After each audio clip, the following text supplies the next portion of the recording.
So, 7, dear friends, let us continue to love one another, for love comes from God. Anyone who loves is a child of God and knows God. But anyone who does not love does not know God, for God is love. Everyone say, God is love. God showed how much he loved us by sending his one and only Son into the world so that we might have eternal life through him. This is real love. Not that we loved God, but that he loved us and sent his Son as a sacrifice to take away our sins. Dear friends, since God loved us that much, surely we ought to love one another. No one has ever seen God, but if we love each other, God lives in us, and his love is brought to full expression in us. Father, I just thank you so much for today. I thank you for this very Sunday that you created and put into motion so long ago. I pray that you are ever present in this room and in our hearts, that our ears and minds be open to what you have to say to us today, and that my body and my mouth just be a vessel for what you've got going on. In Jesus' mighty name, everybody said, amen. Amen. Cool. Thank you for bringing the table up. You guys are awesome.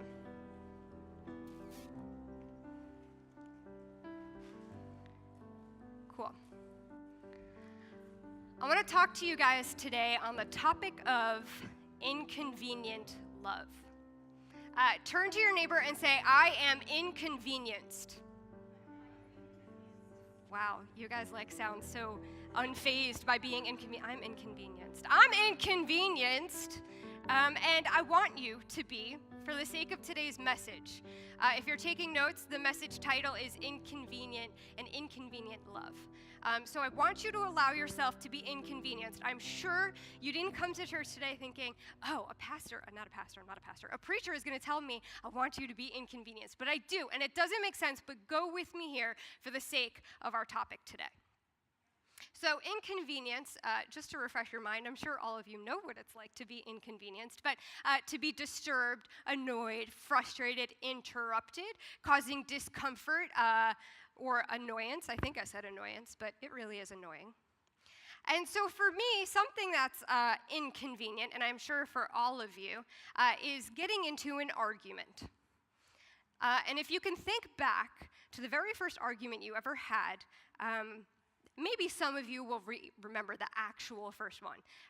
For me, I don't. I can remember vaguely what they looked like, but I'm sure I don't remember the exact same one because as soon as I learned words and to form a sentence, you could ask my mom, I was probably arguing right then and there. And if you ask my husband, that is also semi-true today, but we're working it out. But I can be sure of who that argument was most like. No, I'm sure of who it was with. It was with my big sister, Kathleen. I have a sister. She is 3 years my senior. And as a child, we were very different. We're still very different. As you grow up, you learn to appreciate each other's differences. But as a kid, you're not like me, and therefore that's annoying to me. You don't really understand that. And we were very different, but I'm sure that my first argument was with her. And so during the weekdays, we were in school, and so we didn't argue really. In my mind, I don't remember arguments. I'm sure my mom would disagree with that. But I don't remember arguing with her during the week. But on the weekends, my weekends would probably look something like this. It's a Saturday morning. We would wake up. My dad or my mom would be making pancakes or waffles or something. And so I would get up and go to the kitchen table and eat my food, and I was happy because there was food in front of me. That holds true to today. If there's food in front of me, I'm happy. If there isn't, and I'm hungry, hangry is definitely in my vocabulary. But anyway, so we're sitting at the kitchen table, and we eat our breakfast, and everything's fine with me. I'm the baby of the family. I am the youngest. If we have any youngest siblings in the room, you know that your job is to be super innocent and cute all of the time. So we would eat our breakfast, and then we would finish, and we would probably go watch, or we did go watch, our Saturday morning cartoons. On Saturday mornings, my mom would let us watch TV, which was a big deal because back in those days, not every kid had an iPad in front of them. So it was like really exciting to watch Saturday morning cartoons. And that was the days of Nickelodeon. I don't know if Nickelodeon is still a thing. It is? Okay, cool. But that was like the big thing, and me and my sister would watch that. I'm like making some noise. Is that better? So we would watch our Saturday morning cartoons, and you can't be really mad at anything when you're watching Cat Dog or Rocket Power. It was like our absolute favorite. I don't know if that's a thing anymore either, but it was like really good. So we would watch those, and then that would end sometime around noon. And as a kid, I was super hyperactive, and I still am today, which is kind of why I'm like pacing around, and I can't sit still. I have to like always be doing something, or vacuuming something. If you know me, I have to always be vacuuming. It's not funny, because it is like an obsession in some ways. So I would want to go outside, and I would want to play. I would want to play in the dirt. I would want to play with chalk. I would want to ride bikes. I would want to just go outside, go swimming. We had a pool. That was awesome. And my sister had different plans. My sister was older and more mature and sophisticated, and she liked to read books. And that's not my thing. My favorite book is SparkNotes. And that's how I got through high school. We just, I didn't really read the books. Or like summer reading, I would like skip ahead 10 pages, and my mom would be like, oh, what did you read? And I'm like, oh, there was this guy, and I would like try to summarize it. I would skip words. It was like a thing. I don't know why. But I can't stand reading. You can like give me an audio book, a picture book. Magazines are cool. Like you can talk to me. I just don't want to sit down and like read and turn pages. And don't get this twisted. I don't want anyone going back to Caleb and being like, wow, last week somebody came here and said she doesn't like books. She doesn't read her Bible. That's not true. I do read the Bible. Mostly I have the Bible app. The Bible speaks to me, and that's the way I like it. But anyway, to each his own. I didn't want to read the books. Kathleen always had to read a book. She had like all the Harry Potters and like, if Lord of the Rings, that's a series of a book, not just a movie. No, not that one. My sister's here today. She didn't know she was going to be picked on today. But she read all of the series. That was her thing, and I didn't get it. And it was so frustrating to me, so she wouldn't play with me. So I would like march over to my room, and I'd like find all of the memorabilia that like we were sisters. Pictures of us. She had like given me a Polly Pocket or like something, anything that she ever gave me, Beanie Baby. Like I was mad. I found every evidence that she was my sister in my room, and I would collect it all. And I would go marching over to her room, which was like 3.5 feet away. But I would be like stamping over. And I would go into her room, I would open the door, and there she is reading her book. And I would like toss all the stuff on her floor, and I would be like, you're not my sister anymore. That's it. We're not even related. I'm done with you. And I'd like slam the door, and I'd go walk back over to my room, and I'm like, I sure told her. She thinks we're gonna be sisters. I'm never talking to her again. We like wouldn't talk about it. She'd come up to me in a few hours. She'd have like food for me, and I'd be like, okay, we're okay. Fine. Because everybody knows, like if you have a sibling, like you don't really work it out when you're a kid. It's just like, okay, you want to play again? Fine. That's fine. You don't really work it out. I don't think we ever worked those out. Anyway, but like, it sounds funny and cute when you think of me as like a little blonde 5-year-old girl walking around being like all pouty face and mad about it. But I wish I could say the last time that I did that was when I was 5 years old. And for some of us in this room, that sounds all too familiar. Maybe it happened last week. Maybe it happened to you last week. And suddenly it's like not cute and funny. You see, we're like chugging along, we're best friends, we're sisters, we're brothers, we're parent and daughter, like we're fine, we're dating, we're so in love, we're gonna get married one day. Everything is like really good. And then I have a plan, and you get in the way of that plan, and before we can even figure out a resolution to this, I'm done. I'm like removing every evidence of you in my life, and I'm giving it back to you, and I'm saying, we're done. I'm cutting you out. You inconvenienced me, and so I'm out. And we're running for the hills. Inconvenienced. So I want to talk to you today about a love that doesn't think of itself first. A love that is like willing to be inconvenienced, that like wants to be inconvenienced. that is like selfless.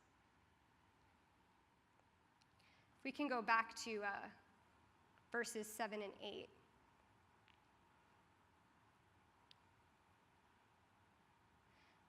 Tribe, this is what I want us to get today. I want us to understand that kind of love. And so in order to do that, we have to unpack the source of love. So if we're going to talk about true selfless love, we got to understand where it comes from.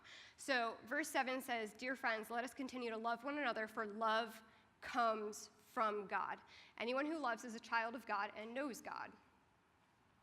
But anyone who does not love does not know God, for God is love." For the sake of today, let's imagine that is as an equal sign, right? So God is love, love is God, God equals love, love equals God. It's two of the same, it's interchangeable, you can't separate them, right? 2 plus 2 is 4, right? 4 is 2 plus 2. It equals each other. You can't, it's like a law. So let's pretend for today that God, not pretend for today, but for the sake of today, go with me, that God equals love. Love equals God. There is no separating them. So you can't say, Kayla is love, because I might be love, most of the time, but if I'm driving on the interstate and you cut me off, I'm suddenly not love anymore. Like I said, I'm from New York. I have some road rage. I'm working through that as well. It's a joke, it's not. I'm not gonna hurt you. But seriously, it annoys me. Don't cut me off. What are you doing? All of a sudden I'm ticked. You got in my way. I was going somewhere. So you can't always say that Kayla is love. Although I might have love for you, you might have love for me. To say I am the source of love is so false and misleading. And we have love for things in our life. We love our kids, right? Unconditionally. I'm starting to understand that. And we love things in our life. We love hobbies. Some of us really love cars or shopping or whatever.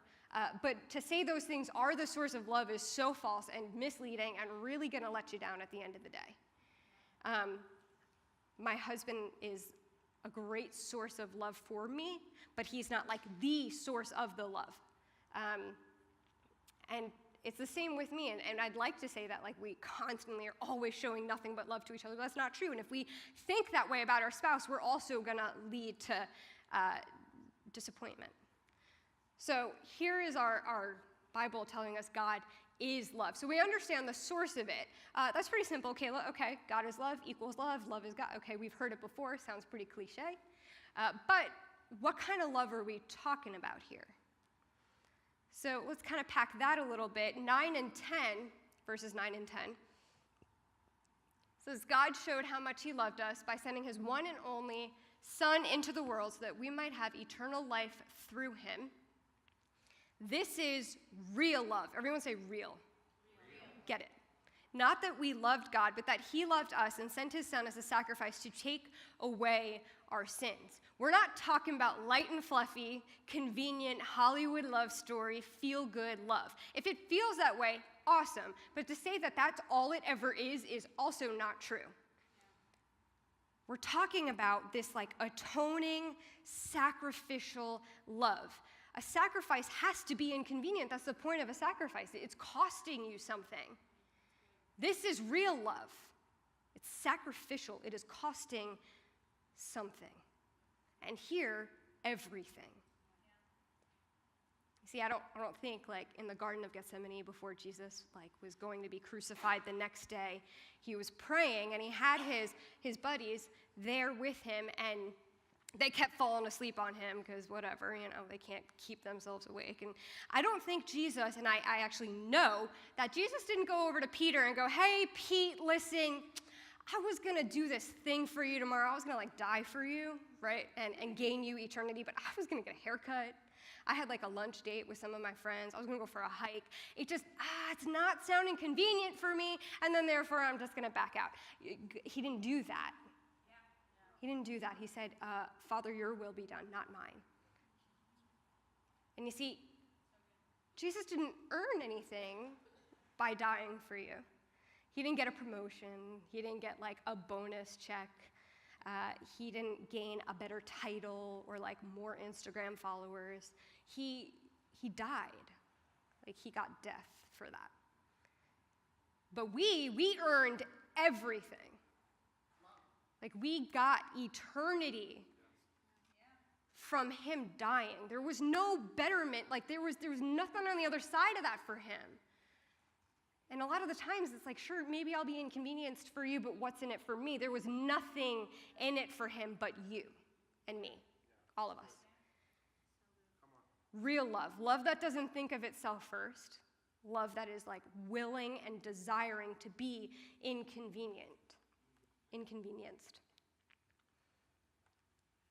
You see, still though, we live in this like world of dating apps where in a picture and 140 characters or less, we're supposed to know everything about somebody, right? We got these little bios and you can see like lover of Jesus, coffee extraordinaire, or whatever people put on there, like I love to shop, or whatever, left, right, homosexual, like anything. They put these things on there and we're supposed to know everything about that person in 140 characters or less, and if we don't like it, it doesn't really go with what I'm thinking for my life, then I'm done. I'm going to count that out. It's not like, let me be inconvenienced and understand you for why you are that way. It doesn't match up with what I was thinking, so I'm not going to take a bet on it. I'm not going to risk anything to get to know you. A world that says, like, love and accept me, or don't know me. You have to like grow me in order to know me. And I don't think Jesus like came to the earth and he was like, hey, Paul, like teach me something. I'm pretty sure he knew everything he needed to know the second he was immaculately conceived. And yet he chose to be around all those people. He was a people person. He was around thousands of people at a time. Not because he needed to like gain from them, but because he had to pour out to them.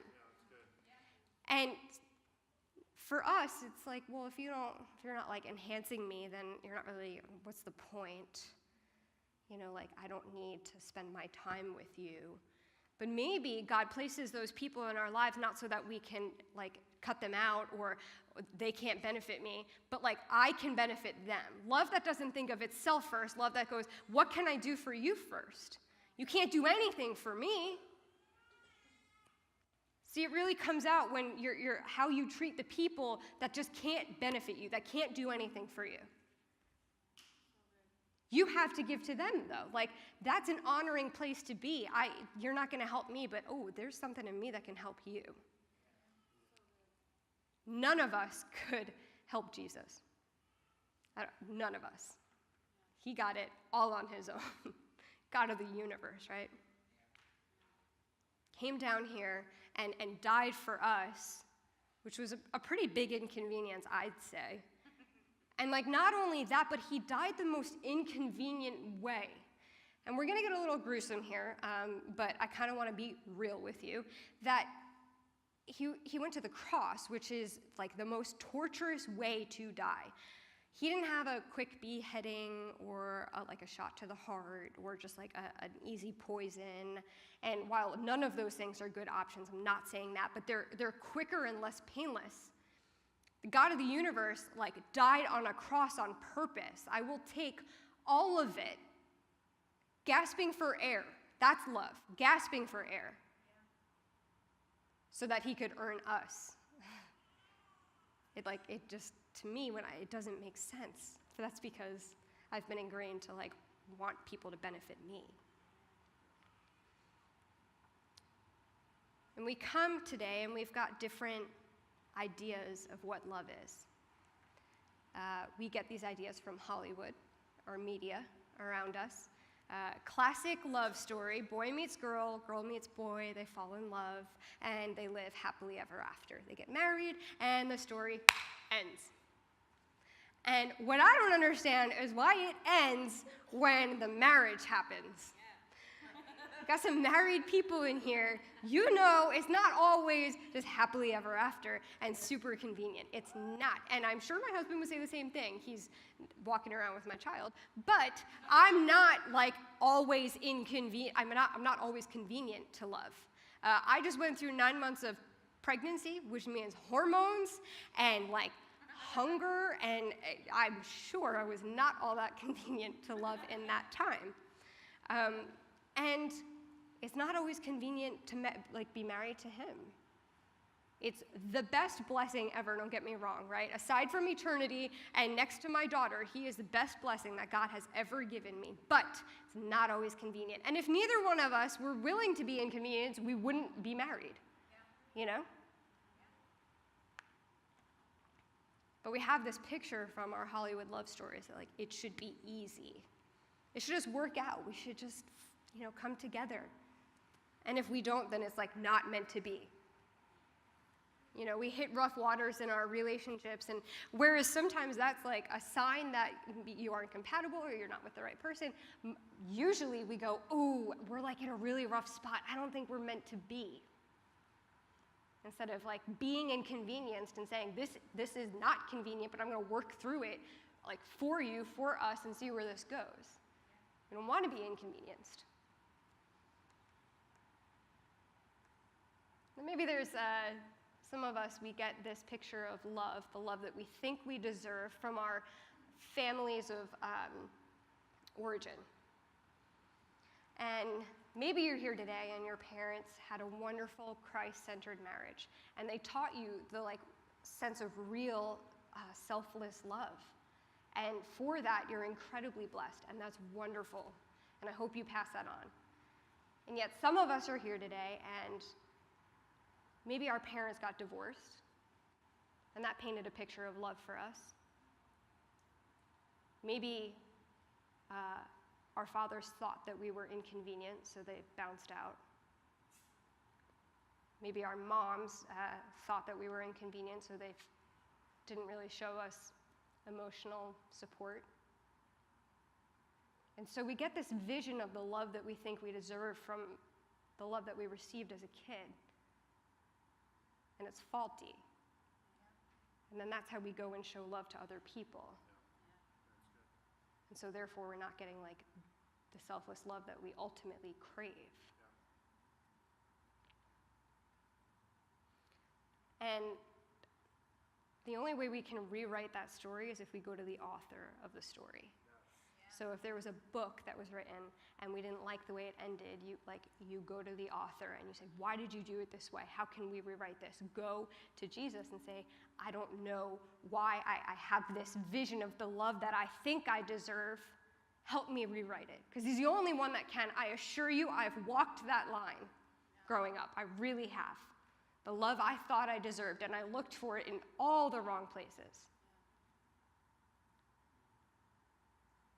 And it never got me the outcome that I wanted until I surrendered and I said, God, I don't know what I'm doing here. I don't know the love I think I should have. You obviously do. I've got nothing to lose here. Show me that love. Help me rewrite that story. So we know that God is the source of love. And we know the real love that we're talking about. So that's good, we're getting there, but how do I implement that? You're telling me, rewrite that story, that sounds nice, but I don't know, I'm too deep. It's been decades of my life. This is where I am now, it's how my marriage is, it's how my kids are, it's how my family has been built. I don't know where to go from here. So I'm gonna give you a tangible, more physical way to look at this. If I came to you and I said, I wanna have the best nutritional diet ever, I want to be so super healthy. I want to have nothing but pure, raw, organic wonderfulness running throughout my body at all times. And I went out and I studied every type of diet possible. Keto, paleo, gluten-free, dairy-free, I don't know what else Tim is, all of those. Peanut-free, soy-free, everything, calorie-free, right? We went out and we studied all the types, and I was the best at nutrients, right? I was oh, I know what this source of protein is, and I know how many grams are in that, and carbs are over here, and I knew everything. I don't, Tim probably does, but if I went out and I studied that, and I got my cert in nutritional studies, and I became a nutritionist or a doctor or something really cool, but I sat on my couch every day and I ate Oreos and bonbons, you would look at me and say, probably you're crazy, you're not going to get the results that you want. Because it's not just enough to know it, you got to do it. So it's not just enough to know about all the diets, all the nutritional things that you need. If you keep putting junk in, what are you going to get? Junk. It's not enough to eat healthy once and then think for the rest of my life I'm good. That'd be awesome if I could go home, eat a salad today, and then eat cake for the rest of my life. It doesn't work that way, but it doesn't, and we know that, right? We all know that. Oh, that got real loud. I'm so sorry. Just making sure you're awake in here. But we all know that. But when it comes to eating, yeah, that makes sense. Absolutely. If I want good diet, I got to put good stuff in every single day. It's not enough to fill up your car with gas one time and then expect it to run forever, whereas that would be awesome, as not the case. Even those electric ones, you got to keep plugging them in, I think. That's what they do. It's not like a wind-up one. You got to plug it in. You have to do it all the time. It's going to run out. It makes sense. So obviously, every single day we have to go, Lord, fill me up today. You did it yesterday, and maybe I made the decision 3 years ago to follow you, but you got to do it today, and the next day, and the next day. I want that outcome. The next day, I wake up in the morning, God, fill me up. The next day, I got to eat from you every single day, because my soul isn't going to thrive if I'm not asking him to fill me up every single day.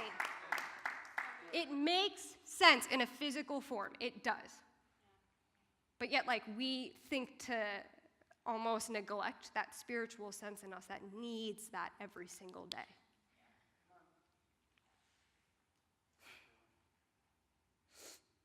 We have to fill up every single day, and part of that is emptying the junk that's inside.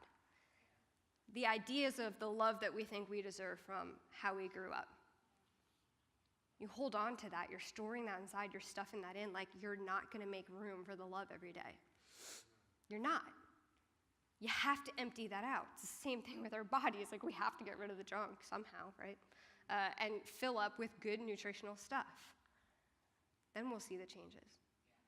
We have to empty those ideas from Hollywood and society, and we got to get rid of those. If I'm empty every day, I have room to fill up.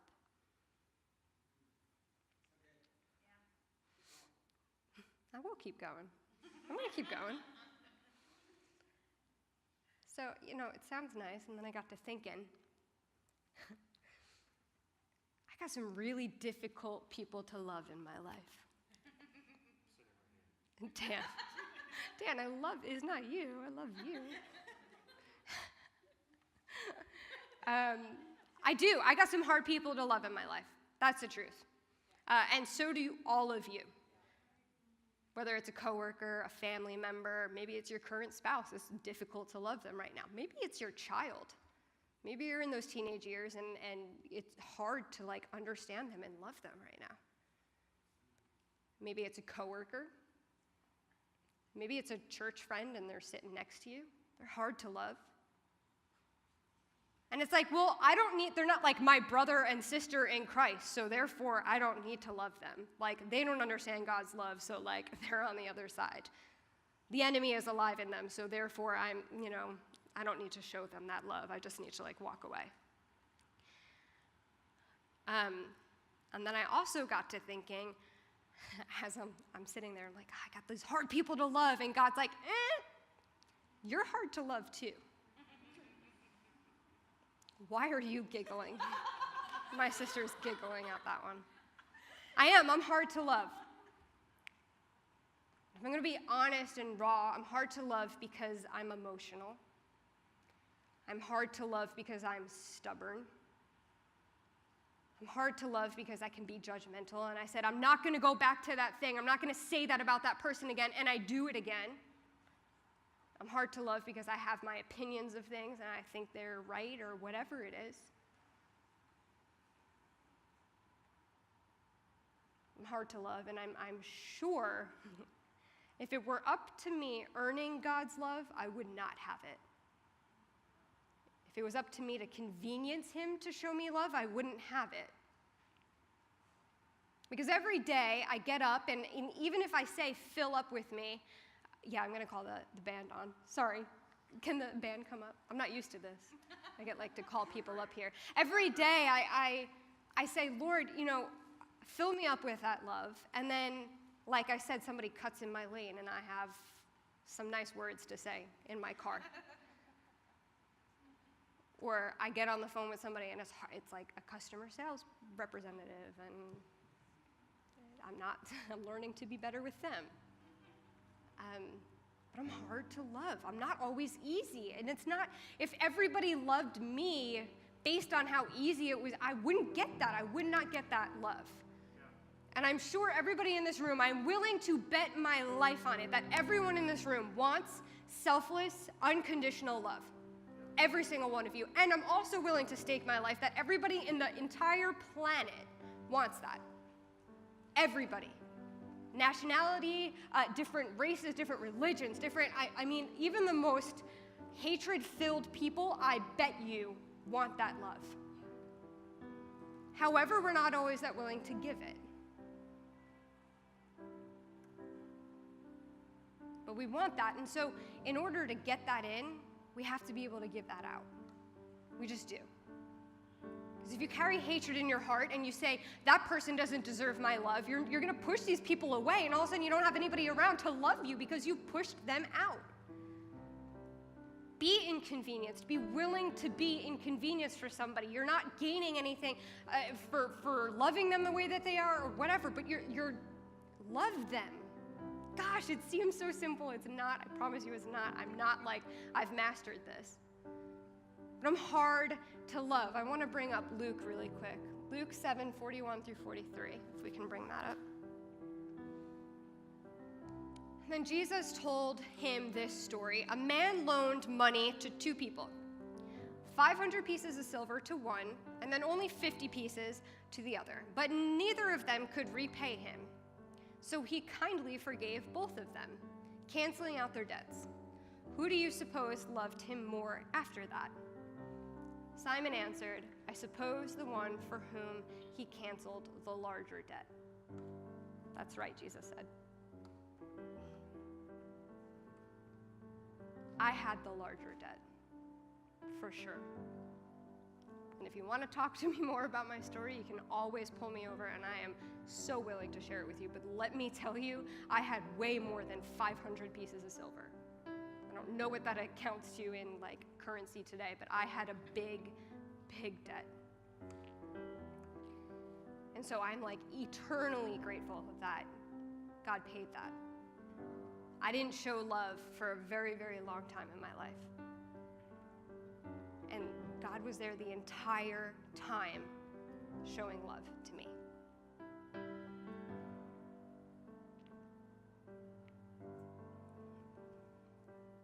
I'm undeserving of his unending love.